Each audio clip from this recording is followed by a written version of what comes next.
성도 여러분, 지난 한 주간 편안히 또 건강하게 잘 지내셨습니까?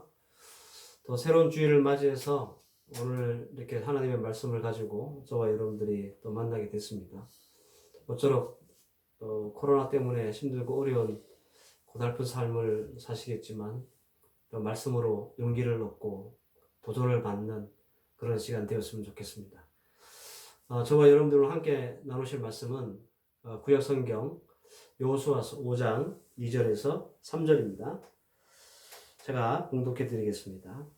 그때에 여호와께서 여호수아에게 이르시되 너는 부싯돌로 칼을 만들어 이스라엘 자손들에게 다시 할례를 행하라 하시매 여호수아가 부싯돌로 칼을 만들어 할례산에서 이스라엘 자손들에게 할례를 행하니라. 아멘. 광야 시대에서 가나안 시대로 그 역사적 전환점의 시작은 지난 시간에 말씀드렸던 것처럼 사람을 바꾸심으로써 시작했습니다. 모세로부터 이제 여호수아에게로 이렇게 사람들이 바뀌었죠. 특별히 제사장들이 보였던 순종과 그리고 믿음의 용기는 이스라엘 백성들이 광야에서 이제 가나안으로 가는 그 길을 열었던 아주 실질적인 사람들이었습니다. 여러분들 공교롭게도 이렇게 하나님이 새로운 길을 열어 가실 때 이렇게 강을 지나가게 하신 일이 또 있죠. 바로 포로 시대였습니다. 이스라엘 백성들이 여기에 포로로 있다가 이제 모세의 용도하에 광야로 들어가게 됩니다. 그때 이스라엘 백성들은 뭘 만납니까? 홍해를 만나요. 그 홍해를 하나님께서 갈라주시죠. 그래서 그 길로 건너가면서 이제 애굽 포로 시대를 끝내고 광야 시대가 시작된 겁니다. 오늘 우리는 코로나 이전과 이후라고 하는 큰 전제를 두고 두 번째 말씀인 거룩이 필요한 시대라고 하는 제목으로 저와 여러분들이 하나님의 말씀을 나누고자 합니다. 어쨌든 이스라엘 백성들은 요단을 건넜습니다. 요단을 건넌으로 인해서 물리적으로나 장수적으로나 이제 광야하고는 완벽하게 결별하고 그리고 가나안 시대를 자의반 타의반 시작할 수밖에 없었습니다. 돌아갈 수 없는 강을 건넜습니다. 이제 남은 건 뭡니까? 이스라엘 백성들이 하나님이 약속하신 땅 그 가나안을 향해서 진격해 들어가서 그 약속의 땅을 하나씩 정복하고 차지하는 것, 바로 그것만 이스라엘 백성들에게 남았습니다. 이제 어쩔 수 없어요. 이 새로운 시대 가나안에 들어가기 싫다고 해서 수영해서 다시 이 요단강을 건너서 광야로 갈 수도 없습니다. 이제는 돌이킬 수가 없어요. 때마침 이스라엘 백성들에게는요, 정말 유리한 상황이 펼쳐졌습니다. 여호수아서 5장 1절 말씀을 보면 요단 서편의 아모리 사람의 모든 왕과 해변의 가나안 사람의 모든 왕이 여호와께서 요단문을 이스라엘 자손들 앞에서 말리시고 우리를 건드셨음을 듣고 마음이 녹았고 이스라엘 자손들의 용고로 정신을 잃었더라. 가나안에 있는 왕들과 이 가나안 사람들은요, 이 이스라엘 백성들 때문에 기가 꺾여 있었어요. 성경에는 마음이 녹았고 정신을 잃었다 그랬습니다. 이스라엘 백성들이 싸워야 될 족국, 이 가나안 사람들이 이미 전의를 상실하고 있었던 때라 그런 말입니다. 그러나 그렇기 때문에 이스라엘 백성들은 이보다 더 좋을 수는 없었던 거예요. 당연히 이제 이 여세를 몰아서 적은 지금 쫄고 있기 때문에 이 여세를 몰아서 쳐들어 들어가면 되는 거예요. 그러면 여리고 성도 함락할 수 있는 그런 상황입니다. 그런데 바로 이 시점에서 하나님이 여호수아에게 모든 남자들은 다 할례해라 라고 명령을 내리십니다. 오늘 우리가 읽었던 본문 2절에 나오는 말씀입니다. 근데 하필이면 할례가 왜 이때 필요할까? 할례보다 더 필요한 게 뭐예요? 정신 못 차리고 있는, 마음이 녹아있는 이 여리고 성을 기습 공격해서 빨리 그 성을 함락하는 것이 훨씬 더 시급하고 중요한 문제 아닙니까? 그런데 할례가 웬 말입니까? 할례는 이스라엘의 전투력을 상실시키는 일입니다. 할례가 뭡니까? 포경수술 아니에요?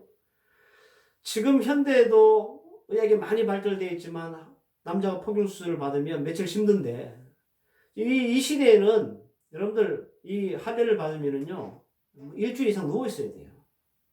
이건 합리적인 조치가 아니에요. 특별히 전쟁을 하려고 하는 이스라엘 백성들에게 할례를 행하라고 하는 것은 전쟁을 하지 말라는 소리와 똑같습니다. 모든 상황이 유리하고 좋은 조건인 이 이스라엘 군대에게 왜 하나님은 할례를 요구하셨을까?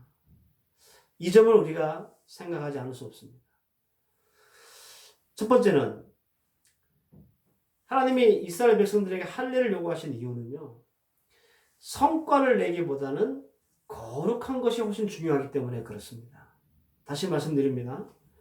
이스라엘 백성들이 여리고를 쳐들어가 가지고 그 성을 함락시키고 승리하는 성과를 내는 것도 중요하지만 이것보다 더 중요한 것이 있는데 그것이 뭐냐? 하나님 앞에서 이 백성이 세상 사람들과 구별되었다는 증거, 즉 할례. 이것이 더 중요한 거예요. 최초의 할례는 아브라함이 나이 99에 하나님의 명령으로 할례를 받았습니다. 그 할례를 왜 행했느냐 하면 그 외적으로 드러나는 그 할례를 통해서 내가 세상 사람과 다른 하나님께 속한 사람이다. 하나님 앞에 선택받은 사람이다. 라고 하는 증거가 되기 때문에 그런 거예요. 그렇다면 지금 우리에게 할례가 어떤 의미일까요? 여러분들 지금 우리가 할례를 받으면 예수 믿는 사람이고 안 받으면 예수 안 믿는 사람이고 이 할례가 우리의 그 믿음의 신앙 성도됨의 기준이 아니잖아요. 그러면 지금 우리에게 있어서 이 할례라는 것은 어떤 의미가 있는 겁니까? 예? 이것은 거룩함의 의미가 있는 거예요. 하나님 앞에서 세상과 구별되는 것. 그 생식기 표피를 잘라내는 것처럼 우리가 세상 사람들로 살다가 하나님의 사람으로 구별되고 그래서 세상 것을 끊어내고 세상 것을 버리는 것. 거룩, 카도시라는 말입니다. 구별되지 않으면 여러분들 거룩함이 없습니다. 거룩함이 없으면 우리는 이제 다가올 새로운 시대를 우리의 것으로 만들지도 못합니다. 거룩이라는 말은 아주 거창한 말이 아닙니다. 너무 단순한 말입니다. 아주 간단해요. 구별되는 거예요. 세상 사람들이 가지고 있는 가치관, 우리가 똑같이 가지면 우리는 거룩한 사람이 아니죠. 그 세상 사람들이 가지는 가치관과 인생관과 물질관과 다르게 그런 것과 구별되어 있는 것. 이게 거룩한 거예요. 분리되고 구별되는 것. 그러나 불행히도 우리는 성도로서 세상으로부터 구별되고 거룩해져야 함에도 불구하고 늘 성과를 내는 일에 더 조바심을 내고 열심히 있었다라는 것입니다. 하나님 앞에서 내가 성도로서 세상과 어떻게 구별되어야 될까? 어떻게 거룩해져야 될까? 여기에 우리가 마음을 쓰기보다는 어떻게 하면 빨리 돈 벌까? 어떻게 하면 빨리 성공할까? 어떻게 하면 빨리 출세할까? 뭐 이런 것에 우리는 더 부전을 하고 조바심을 내고 열심을 품었던 것이 사실이라는 거예요. 교회도 마찬가지죠. 교회도 세상 가운데서 구별되고 거룩한 존재가 되기를 힘쓰고 애쓰고 이것에 목을 매기보다는 어떻게 하면 큰 교회를 가질까? 어떻게 하면 많은 교인들을 사람들을 끌어모을까? 어떻게 하면 재정 많게 할까? 이런 성과를 내는 일에 우리는 최우선적으로 우리의 열심을 쏟았고 정작 교회와 성도들이 해야 할 또 하나님이 요구하시는 거룩해지는 것에 대해서는 별로 그렇게 관심이 없었던 것이 사실이라는 겁니다. 그러나 코로나 이후 우리가 교회로서 성도로서 또 하나님의 사명을 잘 감당할 수 있으려면 달라져야 합니다. 코로나 이후에는 성과를 내는 일보다는 여러분들 우리가 거룩해지는 일에 더 열심을 내고 부지런을 떠는 성도와 교회가 되어야 한다라는 겁니다. 그래야 여러분들 교회는 세상의 빛이요 소금이 될 수 있고 복음적인 교회로 앞으로도 든든하게 세워져서 이 세상 예수 그리스도를 전파할 수 있는 거예요. 여러분들 보도를 통해서 여러분들도 들으셨겠지만 그 종강 목사 사태 아실 겁니다. 그 사태 이후에 여러분들 이 세상 사람들이 교회와 성도들을 보는 시각이 굉장히 부정적이었습니다. 심지어는 제가 살고 있는 이 주변에 사람들이 하는 얘기를 직접 들었는데요. 뭐라고 그러냐면 교회 것들 때문에 다시 코로나가 이렇게 퍼져가지고 나라를 힘들게 만든다고 그래요. 그건 제가 직접 들은 소리입니다. 그러니까 세상 사람들이 이제는 우리 교회와 성도를 어떻게 평가하냐면 교회 것들입니다. 교회 것들. 교회와 성도 목회자들이 보수니 뭐 진보니 이런 정치 논란에 빠져가지고 사회 혼란을 조장하고 폭력을 일삼고 나라가 마땅히 해야 될 조치에 저항하고 그것도 모자라서 여러분들 들으셨겠지만 그 정광 목사라는 사람이 하나님도 까불면 나한테 혼나 뭐 이런 소리만 짓거리고 다니니 안 믿는 사람들 눈에서는 당연히 교회 것들이라고 하는 소리가 나오지 않겠습니까, 여러분들? 예? 이런 일들을 우리가 세상 사람들에게 보여주니 전혀 거룩하지 못한 모습들, 세상과 구별되지 못한 모습들을 보여주니 어떻게 세상 사람들이 교회를 좋게 보고 성도들을 좋게 보겠어요? 여러분들 지금 이 코로나 시대에 교회와 성도가 해야 될 일이 뭡니까? 예수 사랑을 전파해야 되고 시리에 빠져 있고 절망하고 있는 우리 나라 백성들을 하나님 말씀으로 다독이고 위로해야 되지 않겠습니까? 이게 세상과 구별된 교회와 성도들이 가져야 할 모습 아니에요? 진보니 혹은 보수니 하면서 서로 막 싸우고 마이크 들고 막 욕하고 그럴 때가 아니라 하나님의 전투를 앞둔 이스라엘 군대에게 할례를 요구하신 이유와 코로나 이후 시대를 준비하면서 교회가 세신되고 거룩해질 이 이유가 같습니다. 다시 한번 말씀드립니다. 여러분 우리가 성과를 내는 것보다 더 중요한 게 뭐냐? 그것은 바로 교회도 성도도 하나님 앞에서 거룩해지는 겁니다. 그래야 교회도 살고 성도도 삽니다. 성과에 집착하는 성도가 아니라 여러분들 거룩함에 집중하는 그런 성도 되시기를 주의 이름으로 축원합니다. 두 번째로 하나님이 가나안 시대를 준비하면서 이스라엘 백성들에게 할례를 행하라고 하셨던 이유가 뭔가? 그것은 할례는 하나님 편에 속해 있다는 증거이기 때문에 그렇습니다. 예레미야서 4장 4절 말씀에 보면 너희는 스스로 할례를 행하여 너희 마음의 가죽을 베고 나 여호와께 속하라 그랬습니다. 여러분들 하나님은 가나안 입성을 눈앞에 둔 이스라엘 백성들에게 할례를 통해서 누가 하나님의 편인지 자신의 몸에 새기게 했어요. 나는 누구 편인지를 이 할례를 통해서 이스라엘 백성들에게 알게 했다. 그런 말입니다. 할례를 받으면 나는 하나님 편에 속한 사람이구나. 나는 하나님 사람이구나. 라는 것을 이제 전쟁에 참전해야 될 이스라엘 군대에게 알게 했다는 겁니다. 이스라엘은 가나안의 수많은 족속들과 싸워 정복해야 합니다. 뿐만 아니라 그 땅에서 성공적으로 정착해야 되고 그리고 가나안 땅을 하나님의 땅으로 만들어야 될 사명이 이 이스라엘 백성들에게 있었습니다. 이 사명을 이룰 수 있는 방법 뭡니까? 하나님께 속하는 거예요. 하나님께 속하는 것. 이스라엘의 군사 전략 혹은 전술, 무기 이게 아니라 내가 하나님께 속해 있느냐 하나님께 속하지 않았느냐가 그 전투의 승패를 좌우한다. 그런 말입니다. 대표적인 우리가 잘 알고 있는 여리고성 전투잖아요. 여리고성 전투에는요, 이 군사적인 그 행동은 한 번도 한 적이 없습니다. 기발한 어떤 작전과 전술 혹은 막강한 무기 이게 동원된 게 아니에요. 정반대지요. 여리고 전투하면서 이스라엘 백성들이 했던 것은 여리고성을 하루에 한 바퀴 도는 거예요. 성 안에 있던 사람들이 이 모습을 보면 저 사람들이 전쟁하러 왔는지 장난치러 왔는지 헷갈릴 정도입니다. 하지만 할례를 통해서 거룩해진 이스라엘 백성들은 자신들이 정말 하나님께 속한 사람이구나, 하나님의 내 편이구나 라는 것을 자신의 몸에 새겼습니다. 그리고 전쟁은 누가 해주셨습니까? 그들이 하나님 편에 속하니 하나님은 그들을 위해서 대신 싸우셔서 여리고성을 무너뜨려 주셨던 거예요. 가나안 5족속과의 전투에서 여러분 잘 아시죠? 태양아 멈춰라. 이거 아시잖아요? 이 사건을 기억해 보시기 바랍니다. 이것은 거룩해진 이스라엘 백성들을 위해서 하나님이 얼마나 큰 일들을 행하셨는지 증명하는 사건입니다. 할례를 통해서 우리가 세상과 구별되잖아요. 그리고 이 구별됨은 내가 하나님께 속겠다. 난 세상에 속한 사람이 아니라 하나님 편이다. 라는 것을 우리 스스로 알게 하고 이것을 증명하게 합니다. 그러면 하나님은 뭐 하시냐면 하나님 편인 우리를 위해서 대신 싸워주시는 거예요. 그래서 성과를 내는 것보다 훨씬 중요한 것이 우리가 거룩해지는 겁니다.